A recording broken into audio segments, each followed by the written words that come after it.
କରି ଆଣେ। ସେ ମା ମାନେ ବିଦ୍ୟାଳୟରେ ଗୁରୁଜୀ ଗୁରୁମାଙ୍କ ପରି କିପରି ଭାବରେ ଏକ ଉଚ୍ଚକୋଟୀର ଶିକ୍ଷା ଆମ ଶିଶୁଙ୍କୁ ଦେଇପାରିବା, ତାହା ହେଉଛି ଆମର ଏହି ମାତୃ ସମ୍ମିଳନୀର ଆଭିମୁଖ୍ୟ। କଳସଟିଏ କରିବା ତା'ର ଉପଯୁକ୍ତ ପରିକଳ୍ପନା କରି ହିଁ ଆମେ ତାକୁ ବିକାଶ କରିବାକୁ ହେବ। ଆଉ କରିବ କିଏ? ସେ ହେଉଛନ୍ତି ଜନ୍ମ ପୂର୍ବରୁ ଏବଂ ଜନ୍ମ ପରେ ମଧ୍ୟ ପ୍ରଥମ ଗୁରୁ ଆଉ ପ୍ରଥମ ମାଳି ଆଉ ପ୍ରଥମ ତାର ହେଉଛନ୍ତି ଶିକ୍ଷୟିତ୍ରୀ, ସେ ହେଉଛନ୍ତି ମା। ଇତିହାସ ପୃଷ୍ଠା ଦେଖନ୍ତୁ, ପୁରାଣ ଦେଖନ୍ତୁ ବା ଆମର ମହାପୁରୁଷମାନଙ୍କର ଜୀବନ କାହାଣୀକୁ ଦେଖନ୍ତୁ, ସମସ୍ତଙ୍କର ଉଜ୍ଜଳ ଭବିଷ୍ୟତ ପଛରେ ଜଣେ ଜଣେ ଉଜ୍ଜଳ ମାଙ୍କର ବିଶେଷ ଭୂମିକା ରହିଛି। ଛୋଟିଆ କଥାଟିଏ, ଆମେ ସମସ୍ତେ ଜାଣିଥିବା ମହାତ୍ମା ଗାନ୍ଧୀଙ୍କୁ। ସେ ହେଲେ ସତ୍ୟର ପୂଜାରୀ। କାହିଁକି ନା ତାଙ୍କର ମା ପୁତୁଲି ବାଇ ତାଙ୍କର ପ୍ରଥମ ପ୍ରେରଣାଦାୟିନୀ। ମା ତାଙ୍କର କରିଥିଲେ କୋକିଳ ବ୍ରତ। କୋଇଲି ବୋବେଇଲେ ସେ ଖାଦ୍ୟ ଖାଇବେ। ତ ଦିନକର କଥା, ସକାଳୁ ସନ୍ଧ୍ୟା ହେଇଯାଇଛି, ମା ସେଦିନ କୋକିଳ ରାବ ଶୁଣିପାରି ନାହାନ୍ତି, ତାମାନେ ଖାଦ୍ୟ ଗ୍ରହଣ କରିନାହାନ୍ତି। ସମୟ ଅତିକ୍ରାନ୍ତ, ସନ୍ଧ୍ୟା ହେଇଯିବ, ମା ଆଉ ଖାଇବେନି। ଦୁଃଖ ଲାଗିଲା ବାଳକ ମୋହନକୁ। ସେ କ'ଣ କଲେ ନା ବାଡ଼ିଆକୁ ଯାଇ ପ୍ରଚ୍ଛଦ ପଟରେ ରହି କୋକିଳର ସ୍ୱର କରି, ଯେମିତି ଠିକ୍ କୋକିଳ ବୋବାଏ ସେଇଭଳିଆ ସ୍ୱର କଲେ। ତା ମା ଭାବିଲେ କୋକିଳ ବୋଲି ବୋବେଇଛି, ତ ସେ ଖାଦ୍ୟ ଗ୍ରହଣ କଲେ। କିନ୍ତୁ ସତ ତ କେବେ ଲୁଚି ରହିବନି ନା।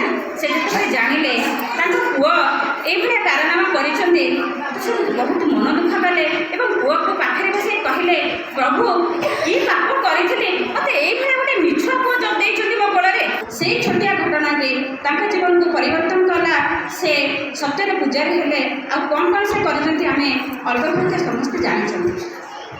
ମୋ ପାଇଁ ସରଗତ ପଣତ ଛାଏ, ତୋ ସ୍ନେହ ମମତାର ତୁଳନା ନାହିଁ। ମୋ ପାଇଁ ସରଗତ ପଣତ ଛାଏ, ତୋ ସ୍ନେହ ମମତାର ତୁଳନା ନାହିଁ। ଚାଲି ଶିଖିଛି ମୁଁ ତୋ ହାତ ଧରି ମା, କଥା କହି ଶିଖିଛି ଡାକି ତୋ ନା। ମତେ ଦେଖେଇଛୁ ଏ ଦୁନିଆ ମା, ମୋ ମା, ତୋ ପରା ମୋ ମା, ମା, ମୋ ମା, ତୋ ପରା ମୋ ମା।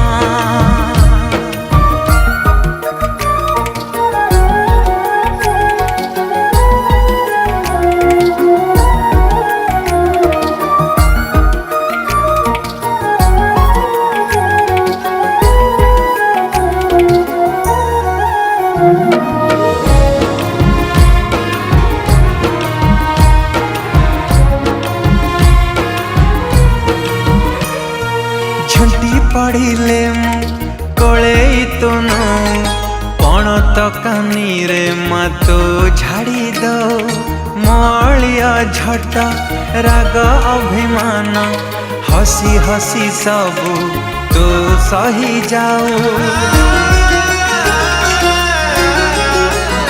ହୋ ଝୁଣ୍ଟି ପଡ଼ିଲେ ମୁଁ କୋଳେଇ ତୁନୁ, ପଣତ କାନିରେ ମାତୁ ଝାଡ଼ି ଦଉ। ମଳି ଅଝଟ ରାଗ ଅଭିମାନ, ହସି ହସି ସବୁ ତୁ ସହି ଯାଉ। 10 ମାସ ସହି ଜନ୍ମ ଦେଇଛୁ, ନିଜେ ତୁ ନ ଖାଇ ମତେ ଖୁଆଇଛୁ। ମୋ କଷ୍ଟ ସହି ପାରୁନା ମା, ମୋ ମା, ତୋ ପରା ମୋ ମା, ମା, ମୋ ମା, ତୋ ପରା ମୋ ମା।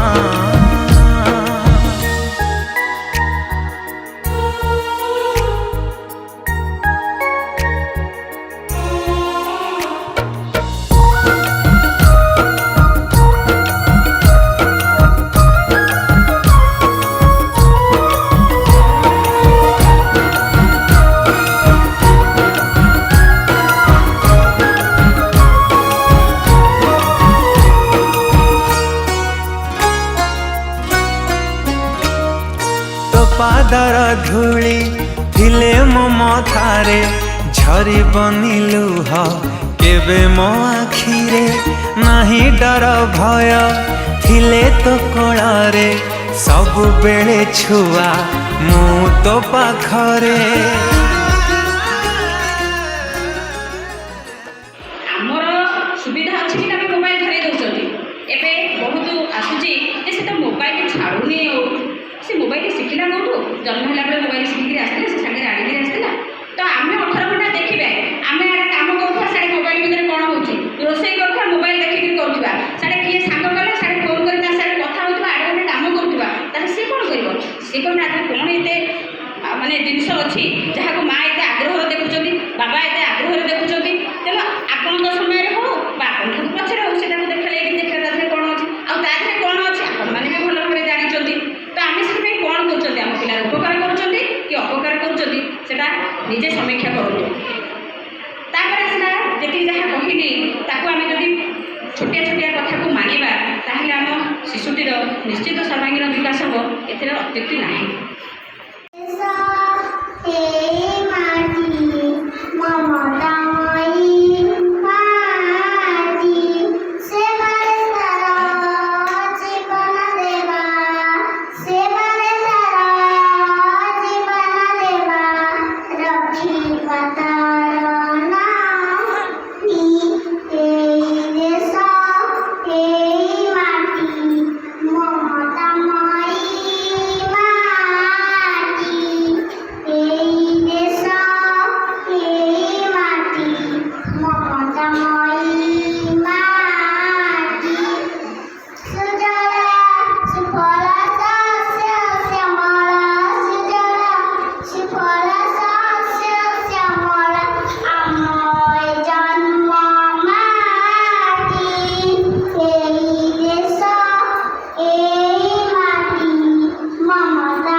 एकत्र होगाकू सुजोग मिली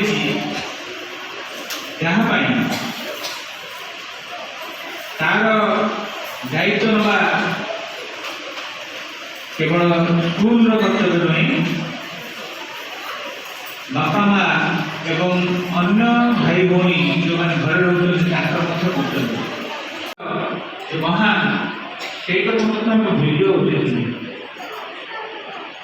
आपण निज मन को पचारतु आपण मैंने गोटे जोड़े चिन्ह अतिवेश आजिकल 3-4 पिला भी देखो मिलूनी गोटे जोड़े आमको पिला समय बाहर पड़ो आम स्कूल कमिटी आलोचना हुए समस्त आचार्य आचार्य डका जाए से अनुरोध कर आप जो समय पाँच पिला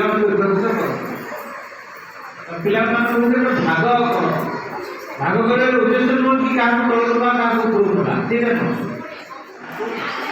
भाषा विकास केमी आम पिला विद्यालय में पठाऊे नाम लिखा आसते आप कहते माँ से कथा कहूनी टिके कहूँ पचारे उत्तर दौनी कि शुणुनी एक कथा आप कहते आ कथा कह छोट पिला साधारणतः राखी लगे सब छोट पिला स्पष्ट करेंगे तेणु राखी लगे सहित आप से कथा कहूनी पचारे किसी कहूनी कि आम पचार माध्यम अच्छे आम केमी पचारे सेमती कहले पिला जमा कहनी कहवाई भी आम को से शैली बुझेला सी जमी खुशी हम ना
କି ତମର ସ୍କୁଲରେ ଫଟୋ ଅଛି? ସିଏ ସାଙ୍ଗେ ସାଙ୍ଗେ ହଁ ଖୁସି କହିବ, ହଁ ଆମେ ଯୋଉଠି ପ୍ରାର୍ଥନା କରୁ ସେଇଠି ଅଛି। ଏଇଥିରେ ଆପଣ କଣ ଜାଣିଲେ? ଆପଣ ପିଲାଟି କଥା ଭଲରେ କହୁଛି ଆଉ ବୁଝୁଛି, ତାର ଏଠି ଭାଷାର ବିକାଶ ଅଛି, କହିପାରୁଛି, ଆପଣଙ୍କୁ ପ୍ରଶ୍ନ ଉତ୍ତର ଦେଇପାରୁଛି। ହଁ ଏଇ ଫଟୋରେ ଦେଖିଲ କଣ ଇଏ କିଏ କି? ତୁମର ଯୋଉ ପୂଜା ହଉଛନ୍ତି ସେ କିଏ? ତମ ଗୁରୁମା କହିଛନ୍ତି ସେ କିଏ? ସେ ପିଲାଟି କହିବ ହଁ ମୁଁ ଜାଣିଛି କିଏ।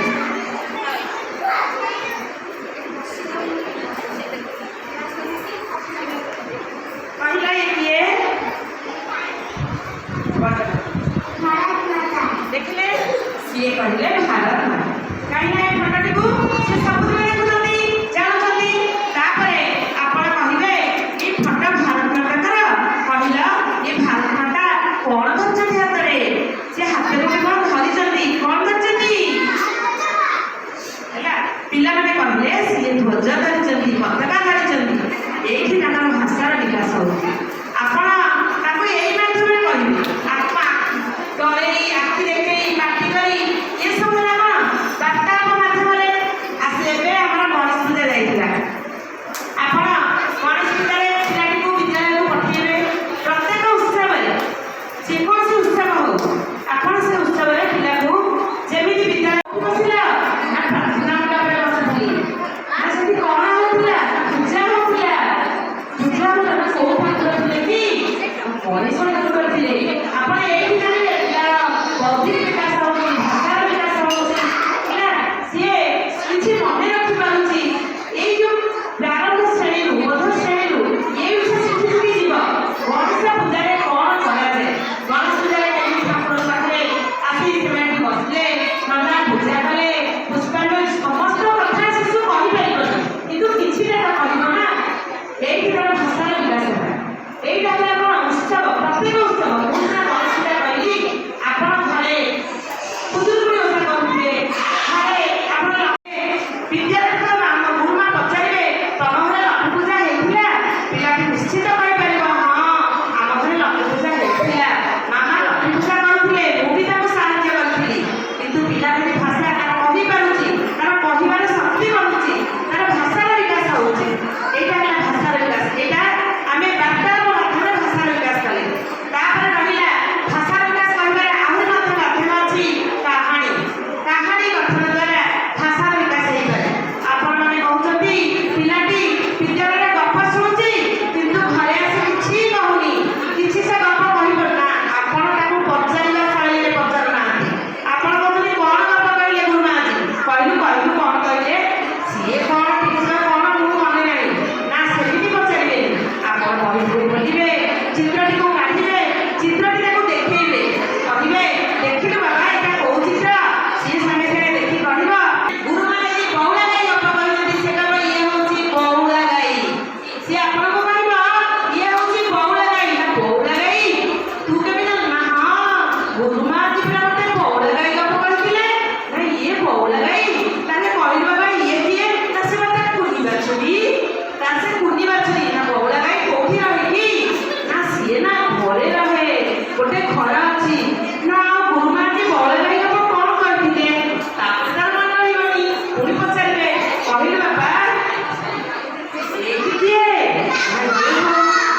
ମହାବଳ ବାଘ। ନା ଗୁରୁମା ମହାବଳ ବାଘ କଣ କହିଲେ? ନା କହିଲେ ନା ବଉଳା ଗାଈ ଆସିଥିଲା, ତାକୁ ମହାବଳ ବାଘ ଖାଇବ କହିଲା।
ତାକୁ ଦେଇଦେଲେ ହେଲା ଗାଈକି ଦେଲେ ଖାଇଲା ସେଇଟା କ'ଣ ତାର ବୌଦ୍ଧିକ ବିକାଶ ହେଇଛି ତାପରେ ଏଇଟା କହିବ ଗାଈ ଦେଖିଛ ନା ହଁ ନା କହିଲ ଗାଈର ଏଇଟା କ'ଣ ନା ଏଇଟା ସେ କହି ନ ପାରିଲେ ବି ଗୁରୁମା ତାର ପରିଚୟ ବି ହେଉଛି ସିଂହ ଇଏ ହେଉଛି ଘୋଡ଼ ତାର ଚାରିଟା ଘୋଡ଼ ତାର ଗୋଟେ ଲାଞ୍ଜ ଅଛି ତାର ଦିଟା କାନ ଅଛି ଏମିତି ଗୋଟେ ଗାଈର ଶରୀର ଗଠନର ପରିଚୟ କରାଇଲେ ଗାଈ ଗୋଟିଏ ଗୃହପାଳିତ ପଶୁ ବୋଲି ଗୁରୁମା କହିଲେ ଗାଈକୁ ଆମେ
ସବୁଠାରୁ ସାନ ହେଉଛନ୍ତି ଆମର ଶାଢ଼ୀ ସୁନ୍ଦର ଭାଇ। କଣ୍ଢେଇ ସେଇ ଅନୁସାରେ ଧରିଛନ୍ତି। ଦେଖନ୍ତୁ ସାଇ ପ୍ରସାଦ ଭାଇ ବଡ଼ କଣ୍ଢେଇ ଧରିଲେ, ତାପରେ ତାଙ୍କଠାରୁ ଟିକେ ସାନ ହେଉଛନ୍ତି ସତ୍ୟଜିତ ଭାଇ ଧରିଲେ, ଅନ୍ୱେଷଣ ଭାଇ ଟିକେ ସାନ ଧରିଲେ, ତାପରେ ପ୍ରିୟାଂଶୁ ଭାଇ ତାଙ୍କଠାରୁ ଟିକେ ସାନ, ଆରାଧ୍ୟ ସ୍ୱାମୀ ତାଙ୍କଠାରୁ ଟିକେ ସାନ, ଭାଇ ଗୋଟେ ସାଇ ସୁନ୍ଦର ଭାଇ ଟିକେ ସାନ। ଯେମିତି ବଡ଼ରୁ ସାନ, ନହେଲେ ଆମେ ସାନରୁ ବି ବଡ଼, ସେଇଭଳି ଆମେ ତାକୁ ଶିଖେଇପାରିବା। ତାପରେ ଆମର ଏଇଟା ହେଉଛି କ'ଣ ଟ୍ରେନ୍। ଟ୍ରେନ୍ରେ ବହୁତ ଲୋକ ବସନ୍ତି। ସବୁଠୁ ବଡ଼ ଯିଏ ସିଏ ଧରିଲେ ଟ୍ରେନ୍। ତାପରେ ହେଉଛି ଆମର କ'ଣ ବସ୍। ବସ୍ରେ ତାଠାରୁ ଟିକେ କମ୍ ଲୋକ ବସନ୍ତି। ସତ୍ୟଜିତ ଭାଇ ଧରିଲେ ବସ୍। ତାପରେ ଏଇଟା କ'ଣ ସେଇଟା କ'ଣ ଏଇଟା କ'ଣ ଭ୍ୟାନ୍। ସେଇଟା କ'ଣ କ୍ୟାବ୍। ଏଇଟା କ'ଣ ଅଟୋ।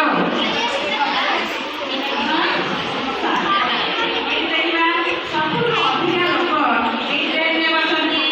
ସବୁଠୁ ଅଧିକା ଲୋକ ତାଙ୍କଠାରୁ ଅଳ୍ପ କମ୍ ବସନ୍ତି ବସ୍ରେ। ତାପରେ ଭ୍ୟାନ୍ରେ ବସନ୍ତି, ତାଙ୍କଠାରୁ ଆଉ ଟିକେ କମ୍। ଆମେ ଏପଟେ କାର୍ରେ ବସନ୍ତି, ତାଙ୍କଠାରୁ ଆଉ ଟିକେ କମ୍। ତାପରେ ଅଟୋରେ ବସନ୍ତି, ଆଉ ଟିକେ କମ୍। ସାଇକେଲରେ ବସନ୍ତି ପୁରା କମ୍। ଏଇଭଳି ଆମେ ଅଧିକ ବେଶୀ ଦେଖେଇ ପାରିବା। ସାନ କ୍ରମରେ କେମିତି ସେମାନେ ଜାଣିବେ ପରିଚୟ ପାଇବେ, ଏଇଟା ପରିଚୟ ଦିଆଗଲା। ତାପରେ ଦିଆଗଲା ପିଲାମାନଙ୍କୁ ଅଭ୍ୟାସ, ସେମାନେ ଏଇ କାମକୁ କରିବେ, ନିଜେ କରିକି ଗୁରୁମାଙ୍କୁ ଦେଖେଇବେ। ତେଣୁ ଗୁରୁମା ତାଙ୍କୁ କିଛି କାଗଜ ଦେବେ, ବଡ଼ରୁ ସାନ କ୍ରମରେ ଡାକିଛନ୍ତି ଆଉ ତାକୁ ସବୁ ଦେବେ।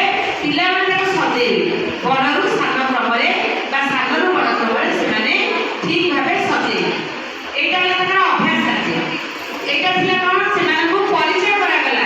ପିଲାମାନଙ୍କୁ ଉପକରଣ ମାଧ୍ୟମରେ, ପିଲାଙ୍କ ମାଧ୍ୟମରେ କିଛି ଜିନିଷ ନେଇ ଏସବୁ ପରିଚୟ କରାଗଲା। ବଡ଼କୁ ସାନ, ସାନରୁ ବଡ଼ କେମିତି ସେମାନେ ଜାଣିବେ, ପରିଚୟ ଦେଲେ। ଏବେ ସେମାନଙ୍କର କେତେ ସେମାନେ ବୁଝିଛନ୍ତି ପାଠକୁ, ସେଇଟା ଜାଣିବା ପାଇଁ ଗୁରୁମା ତାଙ୍କର ଏବେ ଅଭ୍ୟାସ କାର୍ଯ୍ୟ କରାଇବେ। ତାଙ୍କୁ କିଛି ଜିନିଷ ଦେବେ, ସେମାନେ ନିଜେ ସଜେଇବେ।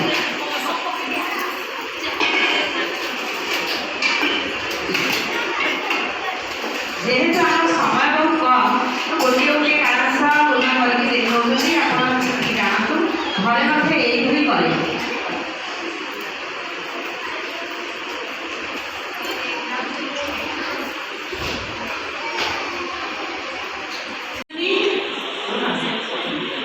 ପିଲାମାନେ ଏବେ ବଡ଼ରୁ ସାନ କ୍ରମରେ ସଜେଇବେ।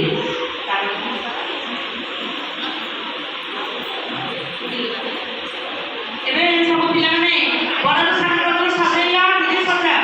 ଗୁରୁମା ଶିଖେଇଲେ ନା, ପ୍ରଥମେ ରଖ ବଡ଼, ସବୁଠୁ ବଡ଼ କିଏ ରଖିବା। ତମେ ତଳକୁ ରଖ, ତା ତଳକୁ ରଖ।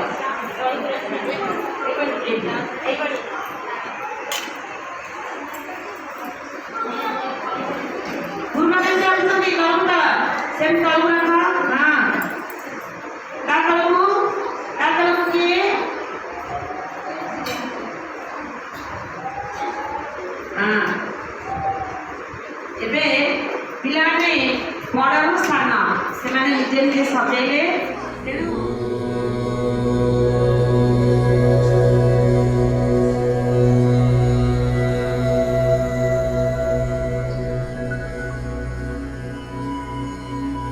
ଏବେ ଗୁରୁମା ଆପଣଙ୍କୁ ଦେଖାଇବେ ସୂତାରେ ଛପା କାମ। ଆପଣଙ୍କୁ ଘରକୁ ଯିବ, ଯେଉଁ ତାଙ୍କର କ୍ରିୟାକଳାପ ପୁସ୍ତିକା ଅଛି, ସେଇ କ୍ରିୟାକଳାପ ପୁସ୍ତିକାରେ ଅଛି ସୂତାରେ ଛପା କାମ, ଟିପ କାମ, ଆଗ୍ର କାମ, କଲଜ କାମ, କେତେ କଥା ଅଛି। କିନ୍ତୁ ଗୋଟିଏ ଖାଲି ଦେଖାଉଛନ୍ତି ସୂତାରେ ଛପା କାମ, ବହୁତ ସହଜ।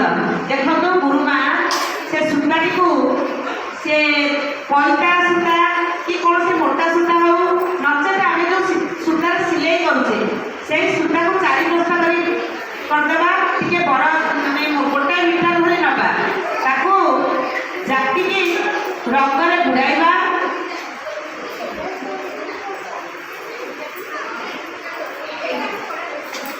ଦେଖନ୍ତୁ ତାକୁ ଗୁରୁମା ସେଇ ରଙ୍ଗରେ ସେଇ ସୂତାକୁ ବୁଡ଼େଇବେ।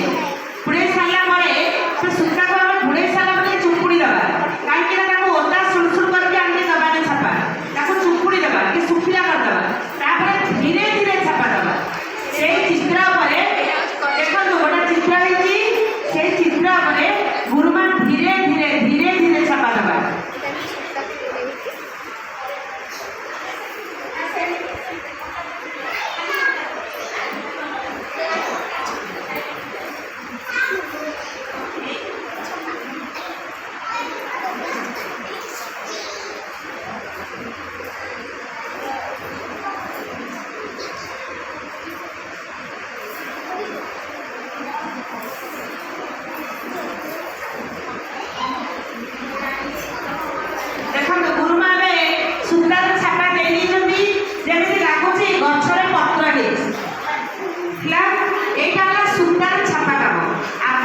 ଦିନେ ତାଙ୍କ ସାଙ୍ଗମାନଙ୍କ